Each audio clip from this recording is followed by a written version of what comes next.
गुस्से को पीना सीख, वही तुम्हारी ताकत बनेगी। हर आदमी का जिम्मेदारी है एक दूसरे को मोटिवेट करना। 2 लाख लोग पार्लियामेंट के सामने आके खड़े हो जाओ, खींच लें इनकी धोती, खत्म। कि अगर तुमने हिंदुस्तानियों को सुधारने की कोशिश की,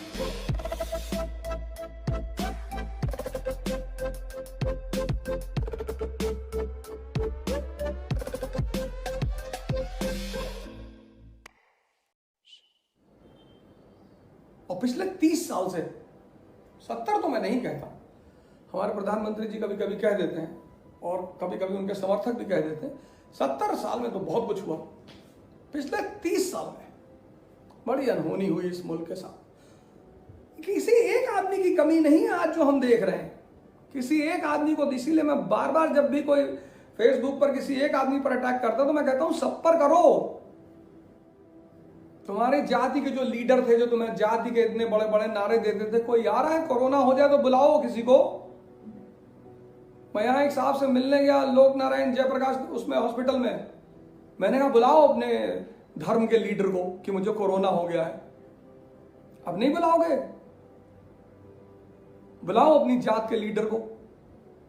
ये हिंदुस्तान के लिए मोदी जी कुछ बातें बड़ी अच्छी कह जाते हैं, पता नहीं जान में कहते हैं कि अनजान, लेकिन अच्छी कहते हैं कि आपदा में अवसर। यस, मैं उसको इस तरह से देखता हूं कि अब जब अगला इलेक्शन होगा तो इस बात को याद रखना कि कौन तुम्हारी जात का लीडर तुमको पैंडेमिक में पूछने आया था, कौन तुम्हारी धर्म का लीडर।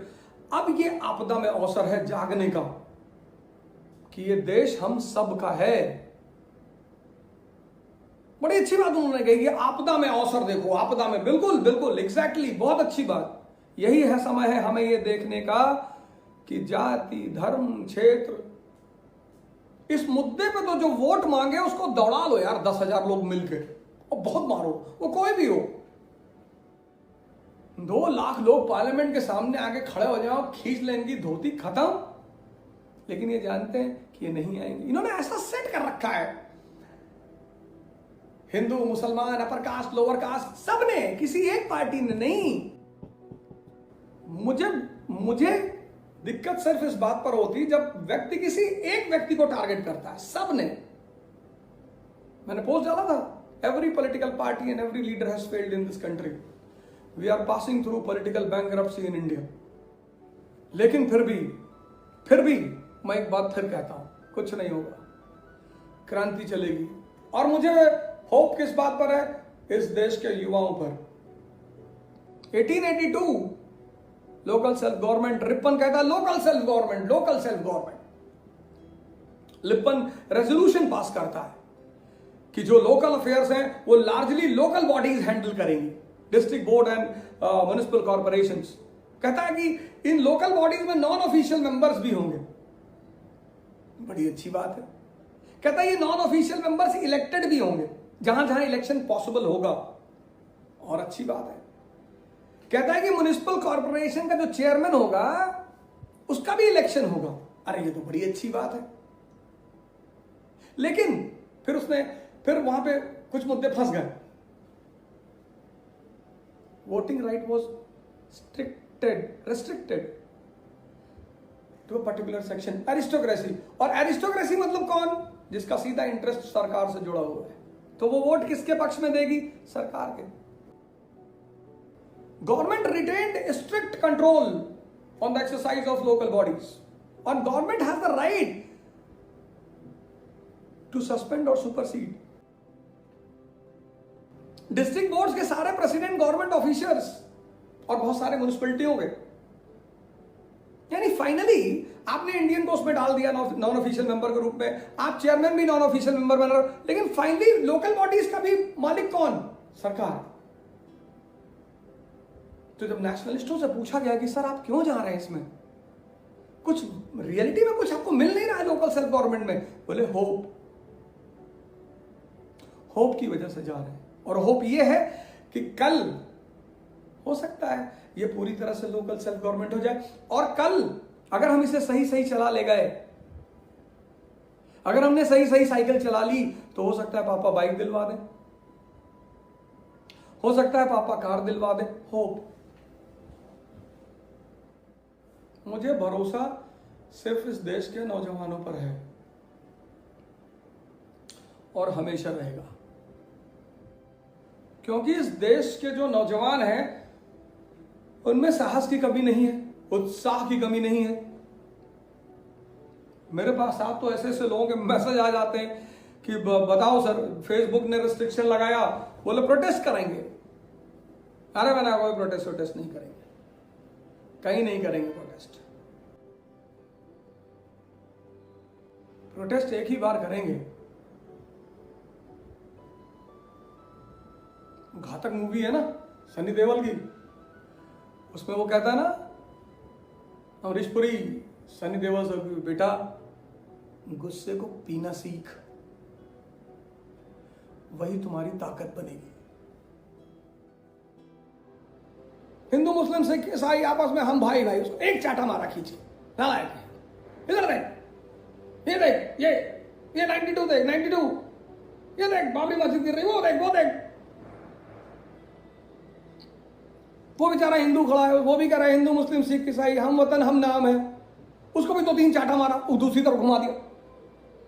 ये देख औरंगजेब, ये देख तेरे परिवार वाले भाग रहे हैं, औरंगजेब तलवार लेके पीछे पीछे भाग रहा है। ऐसा नहीं है सर, ये कहानियां सुनाई गई हैं और इन कहानियों के जन्मदाता है अंग्रेज। एक बड़ा प्यारा अंग्रेज हिस्टोरियन है पर्सिवियल स्पीयर, जबरदस्त आदमी है। और जबरदस्त उसकी चीज ये है कि वो कहता है कि हिंदुस्तान के लोग इतने मासूम हैं कि उनको कुछ भी समझा दो वो उसमें विश्वास करने लगते हैं। उसने तो बड़े बड़े स्टेटमेंट दिए, लिखता है वो 1857 के बाद एडमिनिस्ट्रेटिव पॉलिसीज में एक लाइन लिखता है पर्सिवियल स्पीयर, जबरदस्त हिस्टोरियन है। लिखता है कि after 1857 the honeymoon of British government with Indians was over. Sir एक लाइन में पूरे चैप्टर को एक्सप्लेन करता है वो, सिर्फ एक सिंगल लाइन में। पर्सिवियल स्पीयर बड़ा प्यारा हिस्टोरियन है, इंग्लिश हिस्टोरियन है, अनबायस्ड है थोड़ा सा, लेकिन कमेंट्स बड़ा जबरदस्त करता है वो। तुम औरंगजेब को एक राजा के तरह देखो, पढ़ो उसे, लेकिन देश के हिंदुओं को अलग तरीके से दिखाया गया, मुसलमानों को अलग तरीके से दिखाया गया, और दिखाया गया है वो एकदम घरों में, घर के बाहर, मीटिंगों में। खैर उन सबकी आंखें फोड़ी जाएंगी जिन्होंने दिखाया है। उस समय आ ही रहा है, सारे दिखाने वाले मारे जाएंगे, सब दोषी हैं। इस देश की जनता का इतना गुनाह नहीं है। जनता हमारे देश की बहुत इनोसेंट है, भोली है, नहीं समझती बहुत सारी बातों। हर आदमी का जिम्मेदारी है एक दूसरे को मोटिवेट करना, वरना सब मारे जाओगे। यही हुआ था 18th सेंचुरी में, बंगाल मारा गया, साउथ इंडियंस को बड़ा मजा आया, ये भी मारे गए। 1799 में मराठे बड़े खुश हुए, 1816 में मराठे भी मारे गए, मराठे मारे गए, पूरे हिंदुस्तान के लोग बड़े खुश हुए। 1843 में सिंधी मारे गए, 1848 में पंजाबी मारे गए, और 1856 में अवध को तो दोनों तरफ से पीटा गया।